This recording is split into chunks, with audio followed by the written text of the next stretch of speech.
இன்னைக்கு English hand writing கிளாஸ்ல என்ன பார்க்க போறோம்னா நீ இங்கிலீஷ் 4 லைன்ஸ் நோட்ல எழுதுவேல அது எப்படி எழுதணும்னு சொல்லி பார்க்கலாம். இப்போ 4 லைன்ஸ் நோட்ல எத்தனை கோடு இருக்கும்? 4 கோடு இருக்கும். எங்க 1 2 3 4 4 லைன்ஸ் இருக்காயா? இப்போ இதுல வந்து நான் ஸ்மால் லெட்டர் எழுதிருக்கேன். இன்னைக்கு ஸ்மால் லெட்டர் வந்து நம்ம 4 டைப்பா எழுதுவோம். எப்படி அப்படின்னு பார்த்தோம்னா இப்போ 1 2 3 4 கோடு இருக்கா? இந்த 2 கோட்டுக்குள்ள எழுதுற எழுத்துக்கள் இது. சரியா? A C E I M N O R S U B W X Z இது எல்லாமே இந்த 2 கோட்டுக்குள்ள எழுதுறது.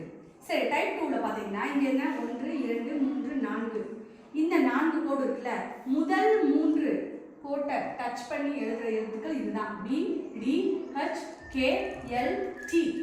அடுத்து வர டைப் 3ல பாத்தீங்கன்னா 1 2 3 4 மேல இருக்க கோடை விட்டுறணும்.